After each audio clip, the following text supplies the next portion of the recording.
Orage sur le sol de vie économique. Tels sont les titres de ce journal. Tout de suite, les développements.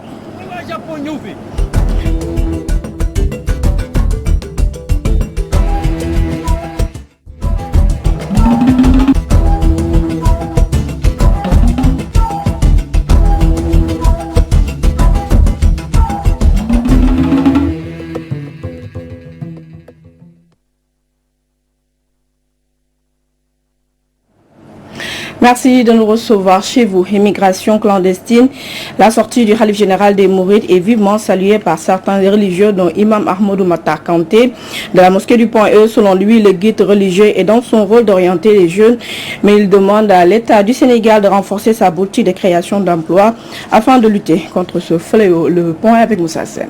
Face au fléau de l'immigration irrégulière qui a englouti la vie à des centaines de jeunes fils et filles du pays, le Khalif général des Mourides ne va pas rester longtemps silencieux. Une sortie de Cheikh Mountakha Bachir Mbacké, saluée vivement par l'imam à la mosquée du Point E, Ahmadou Matar Kanté, qui estime que la réaction de ce dernier va dans le sens d'orienter les jeunes. Cette sortie de Seigne Bass Abdou Khadre au nom de Seigne Mountakha relativement à la question de l'immigration clandestine et surtout à la question des pirogues, ce que j'ai appelé les pirogues de la mort, on ne peut que la saluer parce que c'est en droite ligne des enseignements de l'islam. Parce que l'erreur qu'on commet des fois au Sénégal dans la compréhension du discours religieux, c'est de considérer que le discours religieux ou bien le discours du religieux ne doit concerner que les affaires de ce qu'on appelle la religion entre guillemets. Un vrai discours religieux, c'est de puiser de tout cela, n'est-ce pas, pour orienter, n'est-ce pas, la population. Donc le discours religieux, de plus en plus, je suis très content de voir qu'effectivement les gens se rendent compte que le discours religieux ne doit pas être cloisonné sur des affaires de l'au-delà.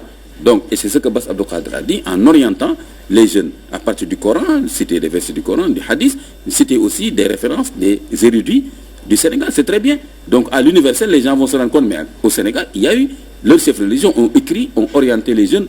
Il ajoute que la responsabilité de tout un chacun est engagée, mais à l'État de revoir sa politique de création d'emplois pour freiner ce phénomène. On ne peut pas dire que le gouvernement ne fait rien. Il y a quand même des programmes. On ne peut pas dire quand même qu'au Sénégal, les jeunes sont abandonnés. Ce qu'il doit faire encore plus pour les jeunes en particulier qui sont confrontés à cette recherche d'opportunités. Et aussi, non seulement plus pour faire travailler les jeunes, leur créer des conditions de création d'emplois. Les religieux doivent être plus responsables pour orienter davantage la jeunesse qui ne sait plus à quel sein se vouer. Dès lors, l'État, selon toujours l'imam du Point E, certes il est en bonne voie, mais doit redoubler d'efforts pour accompagner les jeunes dans leur objectif pour éviter de tels drames. Affaire des licences de pêche, Pastef accuse le gouvernement de vendre le poisson des côtes sénégalaises 50 fois moins cher que le prix normal. Et le mouvement national des cadres de Pastef dénonce un bradage des ressources qui risquent de s'exacerber avec les chalutiers étrangers. Le MONCAP a été en conférence de presse ce matin. Bradage des ressources halieutiques, dégradation du milieu aquatique, absence de communication et tant d'autres irrégularités, c'est le constat du mouvement national des cadres patriotes par rapport à l'accord de pêche 2019-2024 entre l'État du Sénégal et l'Union européenne. Les accords comportent énormément de manquements. Si on prend que le thon, 50 000 tonnes de thon pour 5 ans, à savoir 10 000 tonnes par an. Et la contrepartie financière sera de 2 milliards de francs CFA par an, soit 10 milliards pour les 5 ans. Et cet état de fait a des conséquences dramatiques, néfastes pour le Sénégal. Du point de vue écologique, nos écosystèmes sont aujourd'hui dévastés, le poisson se raréfie de plus en plus et la biodiversité marine est en train de s'éroder à un rythme très avancé. Ces cadres patriotes dénoncent en outre le fait que l'État du Sénégal n'ait aucune possibilité de contrôler les bateaux de pêche et parlent d'une violation de la Constitution. Malheureusement, nous n'avons pas les moyens de surveiller ces bateaux étrangers. Nous n'avons pas ces moyens de les surveiller parce que nous n'avons aucune vue sur le débarquement. Eux, ils ne débarquent pas chez nous. Et ces ressources naturelles doivent être gérées de façon parcimonieuse pour une croissance économique, mais également pour satisfaire les besoins des Sénégalais. Donc on considère que c'est une violation flagrante de l'article 27.1 de la Constitution du Sénégal. Il fustige par ailleurs le mutisme des autorités étatiques face au phénomène de l'immigration clandestine. Malheureusement, le gouvernement du Sénégal préfère, comme lors de l'événement Charlie Hebdo, se déplacer en France parce qu'il y avait 13 Français qui avaient perdu la vie pour dire que nous sommes Charlie. Aujourd'hui, c'est près de 500 Sénégalais qui ont perdu la vie et le gouvernement n'a pas daigné organiser un jour de deuil. Il s'est contenté d'un tweet, ce n'est pas Twitter qui l'a élu, ce sont les Sénégalais qui l'ont élu, mais malheureusement, il n'a aucun respect pour les Sénégalais. Le mouvement national des cadres patriotes invite l'État du Sénégal à développer sa propre flotte pour exploiter et transformer nos poissons dans le pays. Il suggère également la mise en place de nouvelles politiques pour éviter qu'une crise ne secoue le secteur de la pêche. À Djedjewaye, les militants de Réumi soutiennent la démarche de leur leader Idrissa Seck. Ils ont fait face à la presse à Wakhinane Nimza pour appeler les Sénégalais à soutenir les retrouvailles entre le président Macky Sall et leur leader de parti. Moustapha Fall porte le voix au micro de Théodore Semedo. Chers compatriotes, face aux défis actuels du pays et en général dans le monde, marqués par une tension vive des pays de la sous-région, une crise sanitaire et économique, un taux de chômage élevé, une recrudescence de l'immigration clandestine avec plus de 400 de nos compatriotes qui périssent en mer, paix à leur âme, un taux de croissance économique qui a drastiquement baissé en passant de 6,7% à 0,7%. Il exhorte les forces vives de la nation à taire les divergences et à s'unir pour un Sénégal de paix et de prospérité. En effet, le Réumi Guédiawaye se félicite de la volonté du président de s'ouvrir à l'opposition durant cette période de crise. Le président Idrissa Seck, conscient de la situation actuelle du pays, a accepté la main tendue du président de la République, M. Macky Sall, afin d'apporter son expertise et son expérience d'homme d'État pour contribuer sur le redressement du tissu économique et social. Le Réumi Guédiawaye félicite et souhaite une réussite totale au président Idrissa Seck, nommé à la tête du Conseil économique, social et environnemental. Le Réumi Guédiawaye félicite aussi les frères du parti messieurs Ali Saleh Diop et Yankoba Diattara, respectivement ministre de l'élevage et de la production animale et ministre de l'économie numérique et des télécommunications. Le Réumi Guédiawaye souhaite également une réussite totale à tous les membres du gouvernement et leur recommande de poser des actes forts pour une relance immédiate du secteur économique en alternative au fléau de l'immigration clandestine. Vive le parti Réumi, vive le Sénégal. Coup dur pour le secteur du tourisme en Casamance. Le Club Med a décidé de ne pas ouvrir ses portes pour la saison 2020-2021. Et la locomotive des activités touristiques et hôtelières évoque le reconfinement en France pour justifier la décision, une mesure qui menace plus de 1000 emplois directs et indirects. Voici Biran Tamba, représentant du Club Med au Sénégal, interrogé par Amédi Khalid Djemé. La situation semble être maîtrisée au Sénégal. Nous en sommes tout à fait conscients. Aujourd'hui, la décision qui a poussé cette non-ouverture du village Club Med a été prise par rapport à la situation de confinement en France. Actuellement, le président de la République français a décidé de procéder à un deuxième confinement en France, ce qui empêche effectivement nos touristes qui sont pour la plupart des Français et des Belges à vouloir effectivement pouvoir quitter leur pays pour effectivement venir passer de très belles vacances. Une de nos valeurs fondamentales effectivement est d'être aux côtés de nos employés, aux côtés de nos partenaires. Et c'est pas aujourd'hui que cela ne va pas être fait. Nous attachons un regard particulier par rapport sur nos salariés, nos employés qui ont tout donné pour le Club Med, qui continuent encore de donner au Club Med et continuent de croire encore au Club Med. À partir de ça, nous passerons effectivement une oreille attentive à leurs préoccupations, à leurs soucis, à leurs souhaits et voir dans quelle mesure des décisions pourront être prises allant dans le sens de pouvoir les soulager dans ces moments difficiles. L'impact elle est là, mais comme je l'ai dit tantôt, notre valeur aujourd'hui réside effectivement, notre force réside aujourd'hui sur la qualité de nos ressources humaines. Et partant de ça, effectivement, comme je l'ai dit tantôt, le MED sera à côté de ses employés. Voilà, et c'est Peto Bondia, Inch'Allah, nous ferons le maximum pour qu'ils sentent effectivement la présence du club à leur côté. Les populations de Touba Peikouk, localité située dans la commune de Fandène, c'est dans le département de Thiès, disent non à Aquatech pour la reprise de la gestion de leur forage. Elles avertissent qu'elles n'accepteront que cette société reprenne la gestion de ce forage, le seul levier économique. Elles interpellent directement le chef de l'État, Macky Sall, dans cette correspondance signée Ibrahim Ndiaye.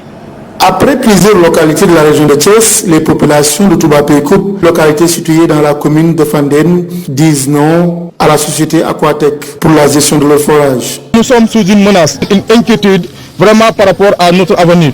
Comme vous le savez, l'Aquatech c'est une société privée, c'est une société canadienne qui est privée.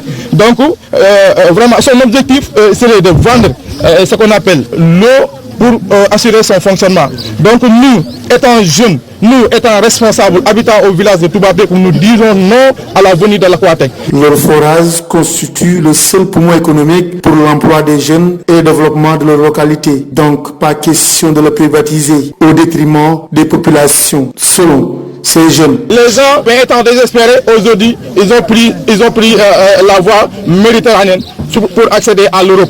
Tout simplement parce qu'ils voulaient quelque chose à se nourrir. Donc nous, étant dans cette situation-là, donc nous sommes vraiment inquiets par rapport à la venue de l'Aquatech qui aujourd'hui veut nous priver cette forage. Vouloir remettre la gestion de leur forage à Aquatech, ce n'est rien d'autre qu'un prétexte pour dire que leur forage est en faillite à cause de la mauvaise gestion, selon ces jeunes. Alors que c'est contrairement faux par rapport à notre forage. Nous avons une gestion vraiment qui est très normale, une gestion très transparente. Donc vraiment, nous n'allons pas laisser notre forage dans les mains de cette société privée canadienne. Donc ça, nous l'accepterons jamais. Après ces jeunes de Touba Peikouk, c'est à travers les recettes de leur forage que la prise en charge sur le volet social, éducatif et sanitaire au niveau de la localité a été réglée, sans rien attendre de l'État. Thiès, Walfadjri Radio TV, Ibrahim Ndiaye. Et puis les habitants du village de Khatali à Sagata Djolof n'en peuvent plus de vivre dans l'obscurité. Ils ont tenu un point de presse pour réclamer l'accès à l'électricité. Fatigués d'attendre des promesses des autorités, les populations de cette partie du département de Linguère ont décidé d'élever la voix. Le porte-parole Galaïndao s'est entretenu avec Doudou Tchane. De très longtemps, qui est traversé par deux fils électriques, et d'ailleurs ce sont ces fils qui alimentent l'antenne service Orange qui est à côté de nous, et jusqu'à présent on peine à avoir de l'électricité. Raison pour laquelle aujourd'hui on a décidé de tenir un point de presse. Et le village de Khatali compte aujourd'hui une école primaire qui est un cycle complet, et j'enseigne dans cette école. Il y a un dispensaire, un grand forage qui est de la toute nouvelle génération, mais jusqu'à présent l'électricité fait défaut. Les jeunes sont très désœuvrés parce que l'électricité,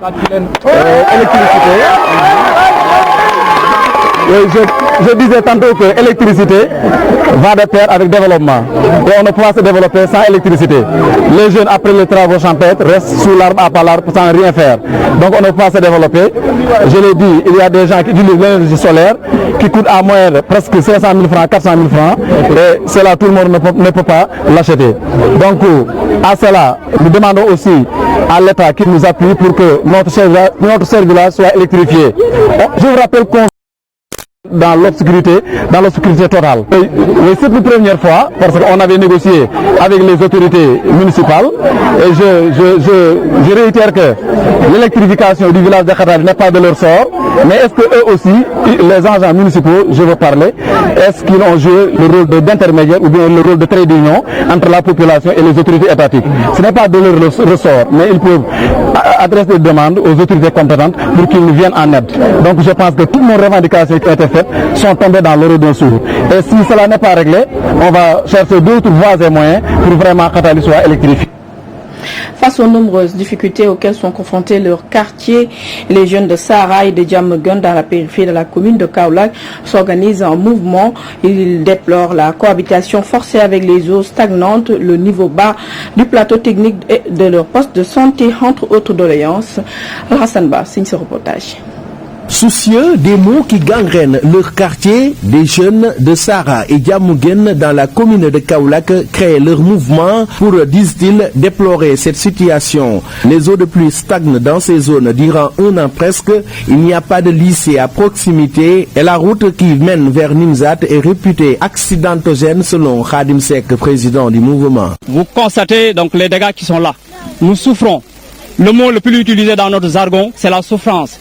Et on veut que ça cesse. Oui. Ainsi, nous réclamons un lycée mixte, car nos élèves, après le BFM, doivent parcourir plus de 4 km pour aller vers le nouveau lycée ou bien le lycée Valdiodio-Ndiaye. Donc il nous faut un lycée mixte. Ensuite, au niveau, donc là où nous sommes, on a un problème d'assainissement. Donc vous voyez, l'eau est là, l'eau est toujours là, donc stagne. Donc on a besoin d'une canalisation. Oui. Il nous faut un canal. On a il y a eu un accident donc sur l'axe garage Mamoudou Bey donc Nimzat. Dans le domaine sanitaire, le plateau technique de leur poste de santé n'est pas des meilleurs. C'est pour cela qu'ils demandent son érection en centre de santé moderne. Sur le plan de la santé, on a besoin d'un d'un centre. On a des postes de santé, on a des éléments très dégourdis, mais les moyens ne suivent pas. Donc on a besoin d'un centre de santé et un plateau technique plus relevé. Ces jeunes qui en ont marre avec des promesses politiciennes jamais tenues avertissent. On est engagés, donc vous voyez autour de moi, il n'y a que des jeunes qui sont déterminés et pour faire face donc à ces autorités qui viennent nous donner des promesses et qui ne seront jamais donc tenues. Donc là, il y en a marre, ils sont toujours là, mais avec des promesses. Il n'y a pas un ministre de l'État qui n'est pas passé par là, mais rien que des promesses. Et ça doit cesser, hein? Donc on en a marre, donc qu'ils viennent nous donner la solution. Pour rappel, les membres du mouvement Sahara Diamaguène Sekanam ont terminé leur activité avec un investissement humain au CM de Sahara et à l'école élémentaire Aboutokomansi de Sahara. Kaolack, Al-Hassan Ba, Abdoulaye Dia, Walfadjri. La formation des jeunes doit être orientée vers des secteurs porteurs pour leur insertion professionnelle et pour l'émergence du pays. Une déclaration du maire de Mbaké, Abdou Mbakendao, s'exprimait à marge d'une cérémonie de remise de fournitures scolaires aux établissements de sa localité. Le voici interrogé par Moumoudou Matarsar. Le Sénégal doit orienter la formation des jeunes vers des secteurs porteurs en vue de contribuer à leur insertion professionnelle et à l'émergence du pays. C'est la conviction du maire de Mbaké, Abdou Mbakendao. Il a fait cette déclaration en marge d'une cérémonie de remise de fournitures scolaires aux chefs d'établissement. L'État met beaucoup d'argent sur la formation et l'éducation. Mais nous devons se poser la question, à savoir où nous voulons aller avec ces jeunes, ces enfants que nous formons. Orienter la formation donc vers des secteurs porteurs qui peuvent participer d'une manière significative à l'émergence de ce pays. Le premier magistrat de la ville de Mbaké, qui a fait de l'éducation un secteur prioritaire, a procédé à la réhabilitation de certains établissements avant de remettre du matériel aux acteurs du secteur de l'éducation. Ces dotations ont été réparties en kit à la demande des directeurs qui ont exprimé leurs besoins, donc que nous avons satisfaits. Tout ceci participe à l'amélioration du cadre de vie, donc et de la formation de ces jeunes au niveau des écoles. Nous sommes en train de finaliser une régie de transport scolaire pour accompagner les élèves pour qu'il y ait beaucoup plus de sécurité au niveau de leur transport. D'une grande salle polyvalente avec une bibliothèque intelligente, donc pour pouvoir connecter les écoles afin de donner l'opportunité aux directeurs d'école d'avoir accès direct donc à ces livres en ligne. Un soutien indéfectible salué par les autorités académiques de Mbaké. Des réalisations extrêmement importantes qui concourent à améliorer l'environnement scolaire. Quand je pense à l'école Mamor Diara qui était dans un état de délabrement avancé, je pense également à Serigne Massamba, mais aussi aux écoles sans clôture qui exposaient évidemment les élèves à toute forme de danger. Un maire aussi qui comprend efficacement les enjeux liés à l'éducation. Et je le considère comme un militant fervent pour la cause éducative. Touba Mbacké, Mamadou Makhtar Sarr pour la radio-télévision Walfadjri. L'Alliance sénégalaise pour la consommation locale portée sur les fonds baptismaux pour promouvoir le consommé local. C'est une plateforme multisectorielle qui regroupe des organisations paysannes, des transformateurs, travailleurs et consommateurs. La cérémonie de lancement s'est tenue à Léona, c'est dans le département de Louga. Le point avec Omar Kéré. Désireux de participer à l'émergence du pays et à court terme jouer leur partition dans la relance de l'économie post-Covid-19, des acteurs de développement ont mis sur pied l'Alliance sénégalaise pour le consommé local, l'ASCL. C'est une plateforme multisectorielle qui regroupe des producteurs, transformateurs, travailleurs et consommateurs. Nous devons croire en nous et consommer ce que nous produisons. Nous allons parcourir tout le Sénégal et il s'agira d'identifier les potentialités de chaque région, les mettre en exergue et inciter les Sénégalais à changer de comportement et de mentalité par rapport au consommé local. Le gouvernement, à travers son ministère du Commerce et des PME, se félicite de cette initiative et se dit prêt à accompagner cette alliance pour que le consommé local devienne réalité au Sénégal. C'est ce qu'a indiqué Madi Danfaha, chef de service régional du commerce de Louga, représentant la ministre du Commerce et des PME Aminata Assom Diatta.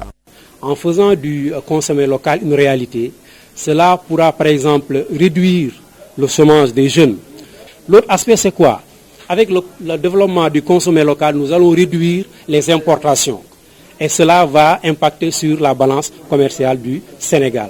Il y a certaines couches vulnérables, comme les femmes également, en les aidant dans la transformation, en appuyant également la production, tout cela va aider également l'économie sénégalaise. Et nous allons voir avec eux s'ils ont des projets et programmes pour la promotion du consommé local, comment les aider dans donc, le financement et comment les aider dans la formation et l'appui technique dans plusieurs secteurs.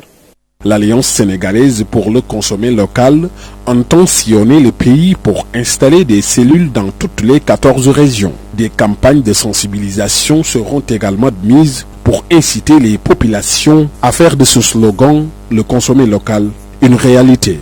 Oumar Kairé Louga, Walfadjri. 11e journée, 11e édition de la journée nationale du fognon, une céréale aux vertus nutritionnelles et thérapeutiques à Kédougou, capitale du fognon. Les femmes productrices ont remis sur la table vieilles de revendications relatives notamment à l'accès à la terre et au manque de financement. Solibra Modabo. La femme leader de la filière fognon ont enjeu pour la sécurité alimentaire. Tel est le thème de cette 11e édition qui a réuni des femmes productrices et porteuses de projets venus de tous les coins de la région et d'ailleurs dans le pays. Occasion saisie par ces braves femmes pour remettre sur table l'une des vieilles revendications relatives à l'accès de la femme à la terre. Mais aujourd'hui, c'est la journée du fognon.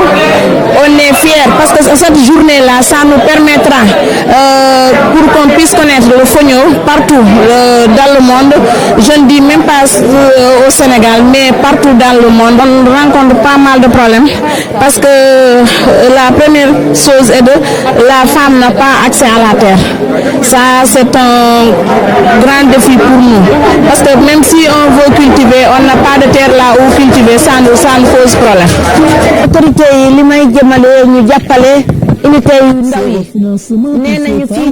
Et également une préoccupation majeure malgré des efforts consentis par l'État du Sénégal à travers ces projets, programmes. Président de la cérémonie, le gouverneur adjoint chargé du développement les rassure. Les acteurs de la filière fognon, mais aussi appuyer les acteurs qui sont dans toute la chaîne de valeur, mais aussi appuyer les acteurs qui sont dans les autres filières. L'État est en train de faire toutes ces actions-là pour que vraiment les femmes qui travaillent dans ce domaine, parce que si on regarde aujourd'hui en tout cas ceux qui sont venus à ces activités d'aujourd'hui, on se rend compte que la majorité c'est des femmes. les GIE sont composés majoritairement de femmes. Donc on se rend compte que ce sont les femmes vraiment qui sont dans la filière feignant. Et l'État a le devoir en tout cas de les accompagner. Cette rencontre est non seulement synonyme de retrouvailles entre ces femmes productrices de la région de Kolda, Tambacounda et Kédougou, mais aussi et surtout a permis aux exposants de revenir sur les vertus nutritionnelles et thérapeutiques de cette céréale qui a fini de faire de cette région la capitale du Fognou Kédougou. Solibra Madabo, Hassan Sané pour la télévision Walfadjri. L'actualité internationale nous amène tout d'abord au Burkina Faso où la sécurité est l'enjeu crucial pour cette campagne présidentielle. Guerre en Éthiopie et les forces tigréennes reprennent les armes contre le voisin érythréen. Et puis attentat de janvier 2015 à Paris, on procède toujours entravé par le Covid-19. Et Covid-19 justement, l'américain Moderna annonce un vaccin efficace à 94,5%. Récit signé Mamkhadi Rifal. Présidentielle au Burkina Faso, 13 candidats sont en lice pour la course présidentielle du 22 novembre prochain au Burkina, dont une femme. Parmi les prétendants, le président sortant Roch-Marc Christian Kaboré et Zéphine Diabaré, le chef de file de l'opposition. Les grands rassemblements se poursuivent, les campagnes de proximité également. Pour remettre Burkina Faso sur les rails, les candidats ont proposé leur programme aux populations. Économie, santé, sécurité, les défis ne manquent pas pour le prochain chef de l'État. Guerre en Éthiopie, les forces du Tigré ont bombardé pendant le week-end la capitale érythréenne, accusant le pays voisin de soutenir l'opération de l'armée éthiopienne contre la région rebelle du Nord. Une escalade de la violence qui laisse craindre une nouvelle guerre entre les soldats tigréens et l'ennemi érythréen. Le Front de libération des peuples du Tigré, qui contrôle la province, accuse le gouvernement érythréen de prêter main forte à l'armée éthiopienne en mettant à disposition son territoire et en envoyant des troupes au sol. Ennemi juré du gouvernement tigréen, l'Érythrée, qui borde toute la frontière nord de la région rebelle éthiopienne, pourrait avoir un rôle déterminant dans le conflit en Éthiopie. Attentat de janvier 2015 à Paris, plus de 5 ans après les 3 jours d'attentats perpétrés par les frères Kouachi et Ahmedi Koulibaly, le procès filmé pour l'histoire était très attendu, interrompu 2 semaines après que 3 accusés ont été testés positifs au Covid-19. Le procès des attentats de janvier 2015 était censé redémarrer ce 16 novembre avec la suite des plaidoiries des parties civiles. Mais la veille, le président a fait savoir que l'état de santé d'un accusé ne va pas permettre de reprendre le cours normal du procès. Sans plus de précision, le procès est donc suspendu pour 1 semaine jusqu'au lundi 23 novembre. Covid-19, l'américain Moderna annonce un vaccin efficace à 94,5%, un nouveau concurrent avec des résultats préliminaires prometteurs après le vaccin de Pfizer et BioNTech et le vaccin russe Sputnik. La société de biotechnologie américaine Moderna a annoncé aujourd'hui avoir mis au point un vaccin efficace. Elle compte en fabriquer 20 millions de doses d'ici fin décembre. Si les vaccins de Pfizer et de Moderna sont autorisés aux États-Unis, le gouvernement de Donald Trump prévoit d'avoir assez de doses d'ici avril pour toute la population. En Europe, si un premier vaccin parmi les différents candidats est approuvé, les responsables tablent sur un début de distribution en janvier avec des effets sur la pandémie d'ici l'été prochain.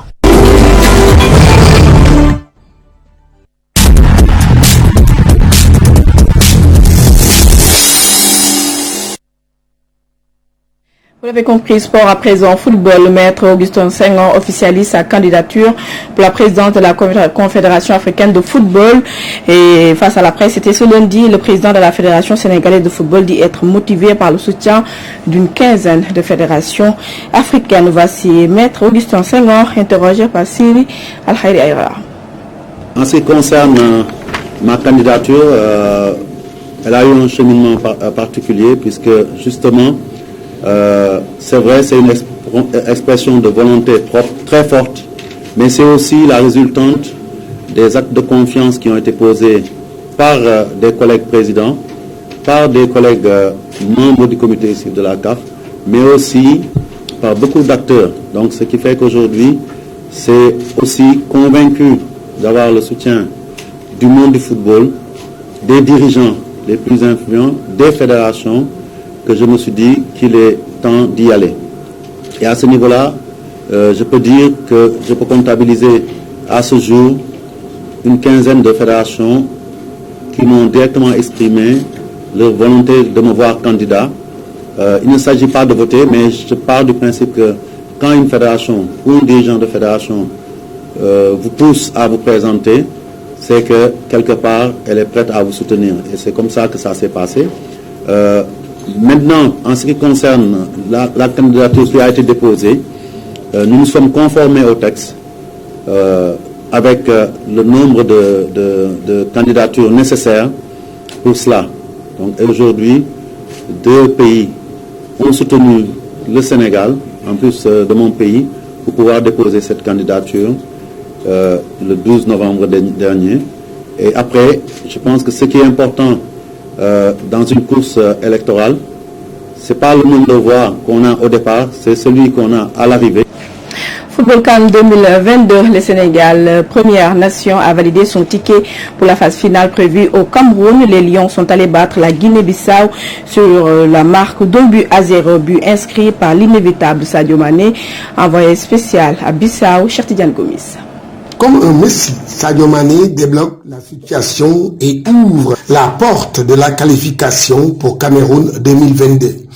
Il a fallu un éclair du génie sénégalais pour que la forteresse tactiquement mise en place pour seulement anéantir l'espoir du peuple guinéen pour une 3e Coupe d'Afrique des Nations d'affilée. Durant les 80 minutes de jeu, malgré une possession de balle, les Lions ont eu du mal à trouver la faille. Les nombreuses balles arrêtées obtenues pouvaient faire la différence. Dans cette phase de jeu, malheureusement, les hommes de Aliou Cissé n'avaient pas un spécialiste, car dans le football moderne, les balles arrêtées sont une arme redoutable. Autre impair que les Lions n'ont pas pu exploiter, c'est les deuxièmes ballons obtenus à plusieurs reprises dans le match. Dans cet exercice important, toutes ces balles ont été vendangées. Ajoutez à cela les transitions rapides inexistantes. Cela pouvait déjouer les plans du bloc bas imposés par les Bissau-Guinéens. Affectionner ces phases de jeu pourrait permettre aux Lions de titiller le sommet demain. Mais on retient tout simplement que le Sénégal s'est qualifié au stade du 24 septembre à Bissau en battant l'équipe des Djotous de la Guinée-Bissau sur le score de 1-0, une victoire qui permet au Sénégal de se qualifier à la prochaine Coupe d'Afrique des Nations. Chertidiane Gomis, depuis Bissau, pour la radio-télévision Walfadjri. C'est un match difficile, mais la hiérarchie a été respectée. Telle est la conviction d'El Hadji Ousseynou Diouf, présent à Bissau. L'ancien buteur des Lions a tenu à féliciter les joueurs, le staff technique et les fédéraux. Je propose de suivre El Hadji Diouf, interrogé par Chertidiane Gomis. D'abord, je vais commencer par féliciter l'équipe nationale du Sénégal, toute l'équipe nationale, tous les Sénégalais, le staff technique d'Aliou Cissé, le staff de M. Augustin Senghor, le président de la fédération, et Sadio Mané qui a marqué le but décisif. Parce que c'était un match qui n'était pas facile, parce que ça faisait longtemps la Guinée-Bissau n'avait pas perdu chez elle. Et qu'on avait double objectif, on en avait parlé avant le match. C'était de se qualifier ici et de les faire perdre chez eux. Parce que qu'on le veuille ou non, la Guinée-Bissau, c'est le grand frère, le Sénégal, c'est le grand frère de la Guinée-Bissau. Et aujourd'hui, on a montré, la hiérarchie a été respectée. On s'est qualifié ici et en plus, on a gagné là où ils avaient jamais, et ça faisait longtemps, l'entraîneur l'avait dit, qu'ils avaient pas perdu. Et mettons-nous tous ensemble, Sénégalais. Donnons-nous la main dans la main, travailler, parce que cette Coupe d'Afrique, c'est pas que, on ne doit pas se dire, est-ce que c'est la bonne? Ça doit être la bonne. Et on doit tous travailler dans le même sens pour aller au Cameroun. Là où on avait perdu notre premier, l'équipe qui nous avait gagné, nous avait empêché de gagner notre première Coupe d'Afrique, aller chez eux et le gagner chez eux. C'est ça l'objectif du Sénégal. Le dernier point de ce journal, c'est la revue de la presse en ligne et les signés à Senghei.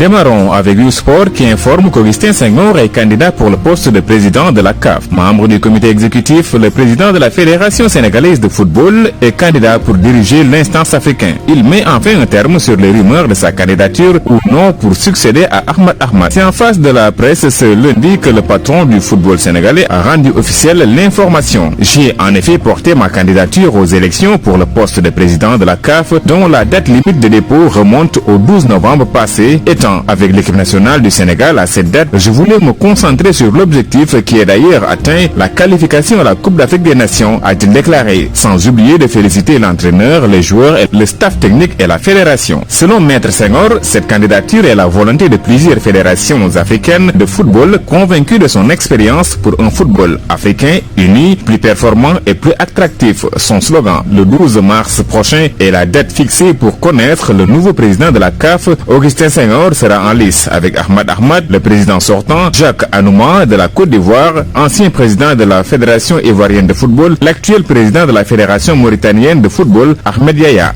Braquage mortel à Koungheul, 2 Kalachnikov saisis, les suspects arrêtés par la gendarmerie à la une de Sénéweb. Le site d'informer que les éléments de la gendarmerie de Ribo-Escale ont procédé à l'arrestation entre le 15 et 16 novembre 2020 de 4 individus suspectés d'avoir participé à ce braquage à main armée ayant entraîné la mort d'une dame âgée de 55 ans. En effet, selon les récits des faits déroulés par la gendarmerie, le samedi 7 novembre 2020 vers 18h30, un taxi-bus qui venait de quitter le marché de manière de Touba Alieu a été intercepté par des tirs au fusil perpétrés par 3 individus encagoulés. La poursuite des investigations en étroite collaboration avec la compagnie de gendarmerie de Tambacounda a permis l'interpellation de 4 individus dont le loueur d'armes est le cerveau de la bande. Un ancien détenu libéré de prison en janvier dernier après un séjour carcéral de 10 ans de prison le 15 novembre au village de Kerbiram Faye, apprend le site. La source renseigne que 2 Kalachnikov dont une garnie de 30 cartouches et un chargeur garnis de munitions ont également été saisis suite aux différentes perquisitions. Les suspects sont tous placés en garde à vue.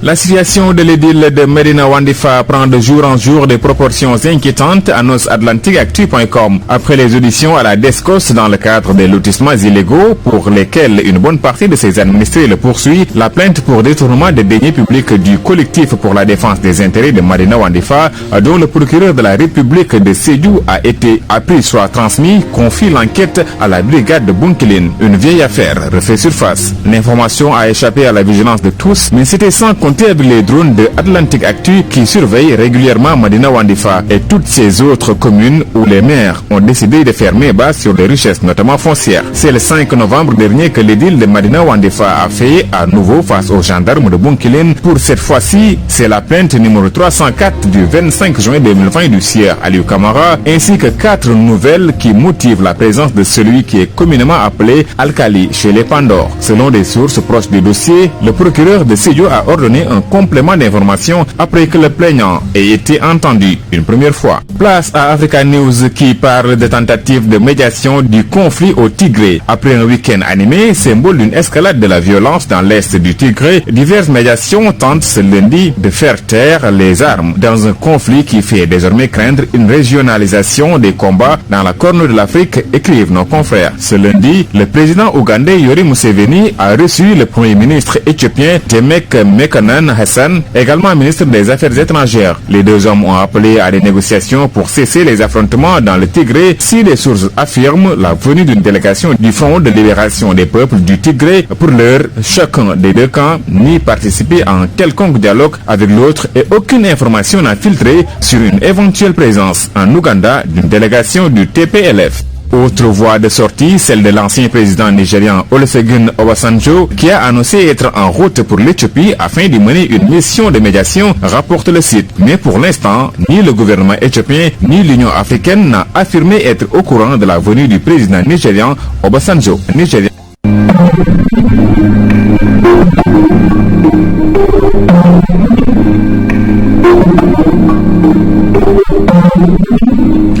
Ainsi se referme ce journal que j'ai eu le plaisir de vous présenter. Merci de nous avoir suivis et restez fidèles au programme de Walf TV. Je vous retrouve demain, s'il plaît à Dieu, pour d'autres informations. Bonne suite des programmes et très bonne soirée.